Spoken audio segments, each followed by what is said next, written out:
Hello les geeks, c'est Aldric de Game Geek et bienvenue sur la chaîne YouTube de Game Geek. Grâce à François, mon comparse du Digimon Adventure Fandom Project, que je vous invite vivement à découvrir si ce n'est pas fait, j'ai enfin pu regarder le film tant attendu de Digimon Adventure Last Evolution Kizuna en VOST-FR. Oui, tant attendu car il est sorti pour rappel en février dernier au Japon. Sa sortie Blu-ray aux États-Unis et au Japon n'a eu cesse d'être repoussée à cause de la situation liée au coronavirus un peu partout dans le monde. Et le film que j'aurais donc dû regarder avant de me lancer dans le reboot est enfin sous mes yeux et 1h45 plus tard je suis partagé avec énormément d'émotions. Pour rappel, Last Evolution Kizuna se veut être une conclusion finale à toute la saga Digimon Adventure, et chronologiquement, Teichi et Ikari et leurs futurs amis assistent donc pour la première fois à un combat Digimon dans le premier film dont l'action se situe en 1995.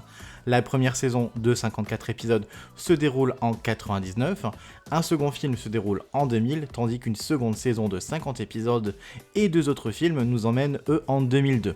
Digimon Adventure Tree découpe donc en 6 films et se déroule en 2005, et donc quant au film de Last Evolution Kizuna, on peut le placer en 2010 et nos héros sont donc de jeunes adultes.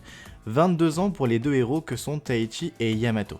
Oui, car à l'inverse de Tree, qui avait su à mon sens doser correctement le temps d'écran et ses nombreux personnages principaux, c'est ici tout l'inverse avec ce film de conclusion, et la déception pour moi est plutôt grande. Et évidemment, ne poursuivez cette vidéo que si vous avez vu le film ou si vous n'avez rien contre les spoilers, car oui, il va y en avoir plein.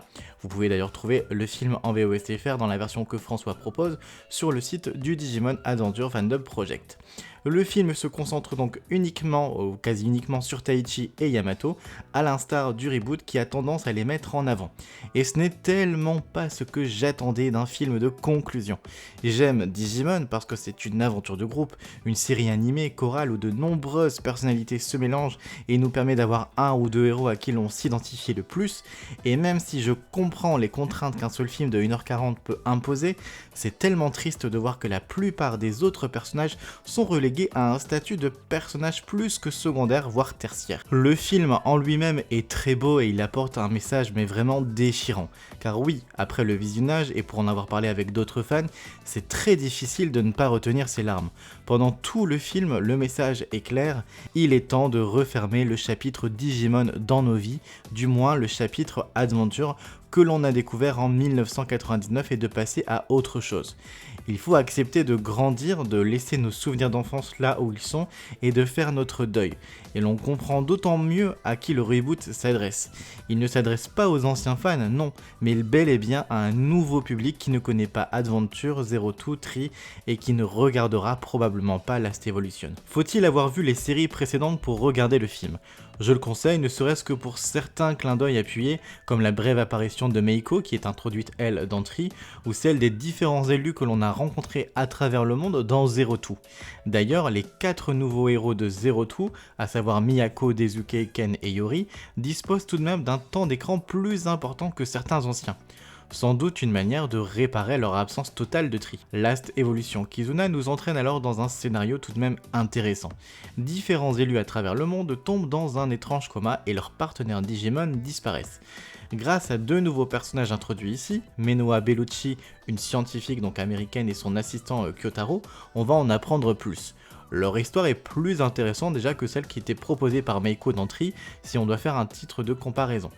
Si Menoa semble se présenter comme une aide précieuse, il sera révélé qu'elle est en réalité l'antagoniste principale et qu'elle est à l'origine de la création de Eosmon, le Digimon responsable de la disparition des partenaires Digimon et qui enferme la conscience des élus. Son histoire est tout de même tragique. Enfant surdouée ayant grandi beaucoup trop vite, elle a vu disparaître sa partenaire Digimon à l'âge de 14 ans en embrassant une vie d'adulte qui ne laisse alors plus de place à son talent d'élu propre aux enfants. Et c'est parce qu'elle est motivée par l'envie d'empêcher que cela se reproduise chez d'autres enfants élus qu'elle tente d'enfermer tout le monde dans une bulle à travers le monde numérique où ils resteront enfants à jamais avec leurs partenaires Digimon. Et si l'on peut comprendre son intention, il faut l'arrêter et sauver les différents élus victimes de sa machination, parmi lesquels seront bientôt inclus certains de nos héros préférés. Teichi et Yamato, plus que les autres, sont alors désignés pour l'arrêter et combattre Eosmon. Seulement, il est bientôt trop tard. leur Digivice affiche un cercle de mille lumières, leurs partenaires Agumon et Gabumon vont bientôt disparaître à leur tour et le statut d'élu pour Taichi et Yamato ne sera alors que de l'histoire ancienne. Tout au long du film, on se demande s'ils arriveront à empêcher cela et arrêter le destin et s'ils pourront vivre leur vie avec leurs partenaires. Et malheureusement, la réponse finale est bouleversante. Il faut savoir que j'avais gardé en tête l'épilogue de Zero Two, celui où 27 ans plus tard on retrouve nos 12 élus avec leurs enfants et leurs Digimon dans le monde numérique. Pour moi, Last Evolution Kizuna devait nous amener jusqu'à cet épilogue officiel et j'avais donc bon espoir pour que tout se termine bien. Mais pour une raison mystérieuse, la Toei Animation a décidé de balayer cet épilogue en partie, et si les carrières professionnelles des héros restent les mêmes, leurs Digimon eux sont effacés de l'équation. Et je trouve ça tellement injuste. La conclusion initiale de Zero Two, elle était belle, elle était pleine d'espoir, elle était optimiste. Et celle qui nous est proposée par Kizuna, elle est vraiment triste, déchirante, bouleversante, et je comprends en partie cette nouvelle fin, mais alors que faire de celle de Zero Two? Et comme il est confirmé dans ce film, Takeru écrit bien un roman et se destine donc à devenir romancier. À la fin de Zero Two, c'est lui qui narre l'épilogue en lisant le dernier chapitre de son livre. Et François m'a soufflé une théorie.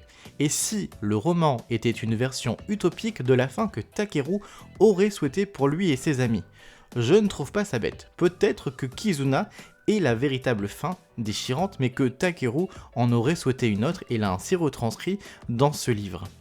Autre détail qui a son importance, tout le monde ne perd pas son partenaire en même temps que ses compagnons. Par exemple, à la fin du film, on assiste impuissant à la disparition d'Agumon et Gabumon alors qu'ils étaient tous deux en discussion avec leur partenaire humain. On comprend dans l'ending que Palmon, Gomamon et Tantomon ont à leur tour disparu, mais pas encore Patamon, Telmon et les Digimon de Zero Two. Leur moment n'est tout simplement pas encore venu. Pourquoi ? Parce que chacun est à un moment différent de sa vie d'adulte. Taichi et Yamato sont sur le point de terminer leurs études et ils vont bientôt embrasser une carrière professionnelle et ont de moins en moins de temps à accorder à leurs devoirs d'élu. Taichi termine sa thèse et s'apprête à devenir un politique tandis que Yamato s'engagera dans l'armée avant, on le sait tous, de devenir astronaute. Le moment est donc venu pour eux. Tout comme il l'était pour Sora. Et la manière dont on comprend et on découvre est encore plus horrible. Sora est l'une des victimes de Kizuna. Elle n'apparaît quasiment pas, elle est totalement en retrait voire oubliée, mais ce choix est en même temps dicté par son parcours de vie. Elle a repris les compositions florales et donc le magasin de sa mère, et a déjà embrassé sa vie professionnelle et est donc passée à autre chose. Elle refuse de participer au combat car elle veut profiter de ses derniers instants avec Piyomon.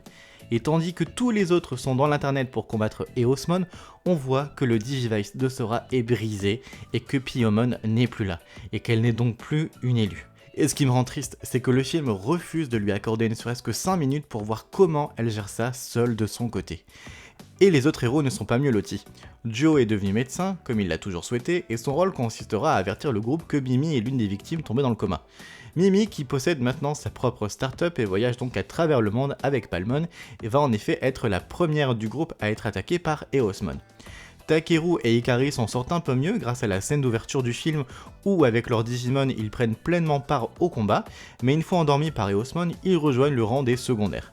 Koshiro, une fois n'est pas coutume, sert ici de génie de l'informatique qui n'est là que pour comprendre et nous expliquer un peu ce qui se passe.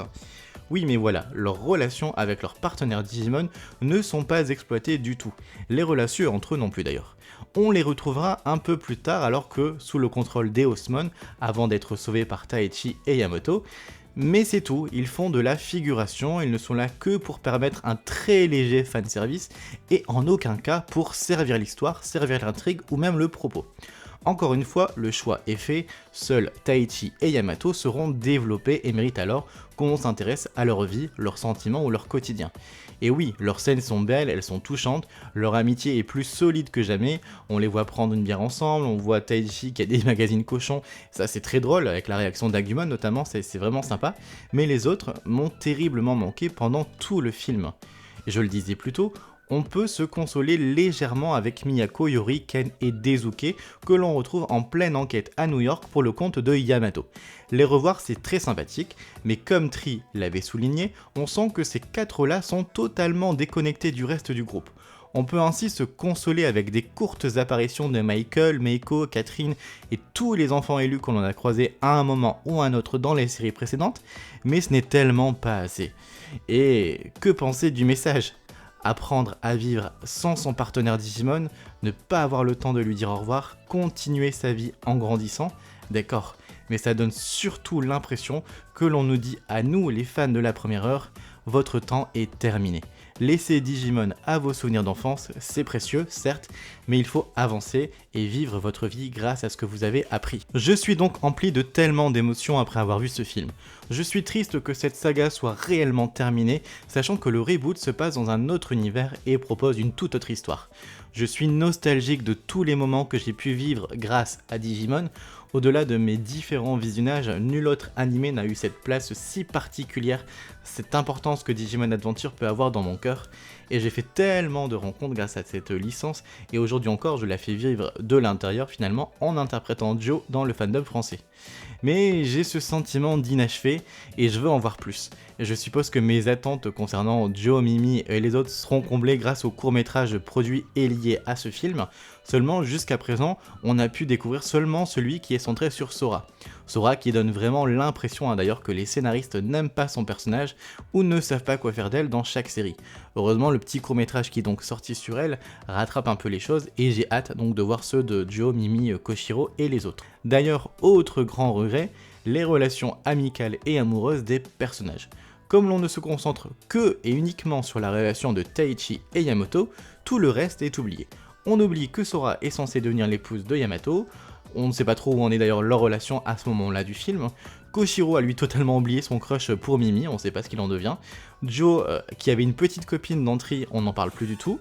Et mes espoirs de voir Joe et Mimi finir ensemble, eh ben je crois que tout le monde s'en fiche. Idem pour Takeru et Ikari, voire Miyako et Ken, qui sont eux aussi censés se marier également à la fin. Bref, ce film me paraît vraiment incomplet, c'est comme s'il manquait vraiment quelque chose, ils auraient peut-être dû faire comme Tree, faire plusieurs films, je ne sais pas, mais uniquement celui-ci c'est pas assez et on reste sur notre fin. Je remercie tout de même énormément Digimon Adventure qui m'a fait passer des heures incalculables à regarder les épisodes, les films, à théoriser, à commenter sur le net, à collectionner des cartes, des figurines, des autres produits dérivés, j'ai écrit des centaines de fanfictions sur le sujet, je continuerai évidemment de suivre le reboot, mais je garderai en moi une certaine forme de blessure après avoir vu ce film. Les Digimon ne sont malheureusement pas éternels, il faut apprendre à vivre sans eux, savoir se séparer d'une part très importante de notre enfance et accepter la perte d'êtres qui nous sont finalement extrêmement chers. Et si l'émotion et les larmes sont bien présents, ce sentiment de vide lui aussi reste très présent après le visionnage de ce film. C'était tout pour mon avis sur Last Evolution Kizuna, n'hésitez pas également à laisser des commentaires et à débattre avec moi là-dessus, je serai ravi de les lire, et je vous dis à très bientôt.